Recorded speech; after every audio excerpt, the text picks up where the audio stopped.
Welcome to Run It Down, league news and all that stuff. Today we have lots to go over, so here we go. All credits and sources and all that jazz will be in the description, as well as timestamps for the video timeline. First bit of news is that Zeus has confirmed his T1 skin in an interview as Jace. As we see on the screen here, he said he was considering Yone, of course due to his world performances on that champ, but he felt bad for Jace because it's been his favorite champion for so long. He also says he was surprised that Jace didn't have a world skin yet because he's been played in competitive for so long as well. And while we're on the vein of T1 world skins, check out these amazing mockups Caedrel reviewed on his stream. When Suicar game stream. T1 skins concept art.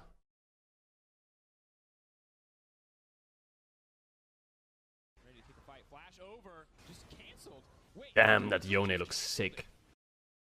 When Mario game a little broic and kek.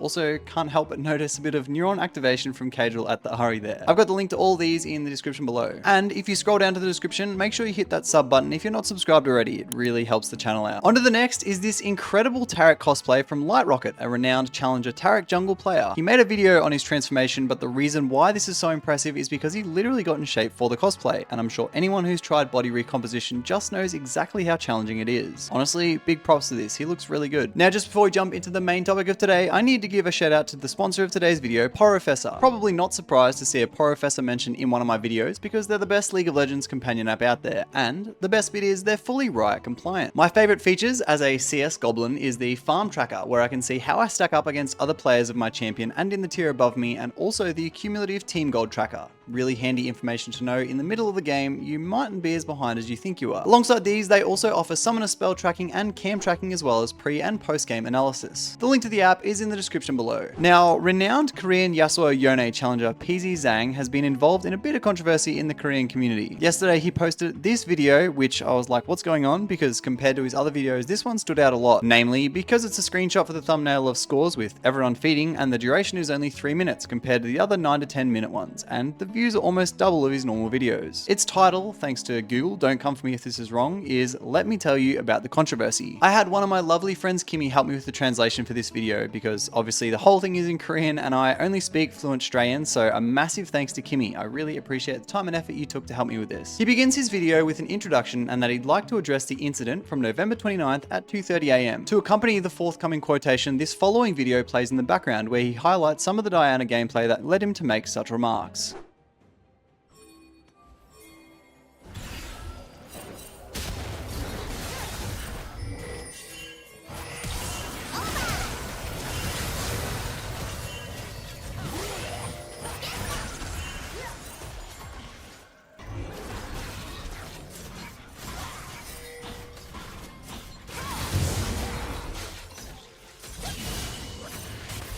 Quote, I want to apologize for creating a situation that may have caused confusion. It all began with being trolled in the first game of stream where I lost, leaving me feeling extremely tilted and mentally unstable. Later, I teamed up with Delight in the support role, and in the following game, I discovered that Delight was playing Diana in the jungle. I was already upset having a Diana support, and my emotions worsened when I realized we were facing a Viego counter jungle on the enemy team, putting us at a significant disadvantage. This caused me to lose control of my emotions, as I was extremely frustrated from similar situations with inexperienced Diana players in other games. During the stream, I made a comment like, quote, when pros troll after lanes go wrong, they should just be fined. I thought Delight was just another player. I did not realize he was a pro player until the chat made me aware, leading to my comment being misguided. I am sincerely sorry. Over the years of playing Yasuo, the stress of encountering inexperienced Diana junglers with no skills whatsoever has pushed me to the breaking point, resulting in my unkind words. Concerning normal team compositions, if someone who plays jungle really well chooses Diana to complement Yasuo, I would genuinely appreciate it. However, when an inexperienced jungler chooses Diana, the game often goes wrong from the very beginning. Nevertheless, in that particular game, Diana made amazing plays late game. I made a lot of mistakes and my mental state was bad from the start of the game. I admit that the loss was my fault. I am sorry. While playing Yasuo or Yone, I have sometimes disrupted the team comp balance, but I have a lot of experience playing these champions and try my best to not burden the team. But in this game, I made many mistakes, probably due to being tilted and the fact that this was my first stream in a while. I want to apologize to Delight and Delight's fans for causing this situation. I am sincerely sorry and I will strive to be a better person and continue to improve myself in the future. So because of him flaming Delight on stream, he felt the need to make this video in response to justify why he spoke out against the HLE support. Respect is obviously a huge thing in Korea, and Pz ZZang has often said before he respects professionals a lot, so he wanted to right any wrongs he may have caused. From the outside in, I see worse things said day to day in League, so I don't think it's that big of a deal, but I'm sure there was repercussions and things circulating in the Korean community, so I guess that's why he felt the need to address it. Or maybe what he said on stream was a lot worse than he led us to believe in his apology. Anyway, next up, earlier this week, Riot was involved in another AI controversy. This was pretty quickly dispelled as the voice actor himself came forward. This happened because the actor had no direction and pronounced Siva like this. Severe the Battle Mistress is a seasoned marksman known for her fast attacks and wave clearing ability.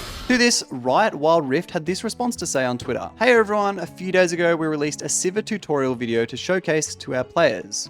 In the video, we did not give proper direction to our voice actor, leading to the mispronunciation of Siva's name. This is on us, and we'll make sure things like this don't slip through the cracks in the future. Moving on, there is a current interaction in the game, which kind of similar to the Leandries one we saw earlier this year, where if you buy an item in death, it can still execute you through dots. This particular interaction works with Twitch's Poison Dot and Collector. Check it out.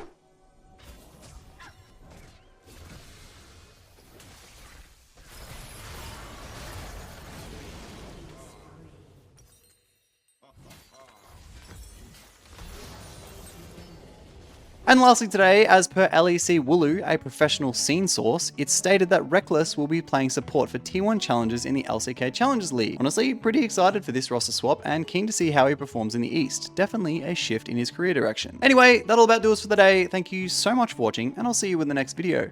Bye!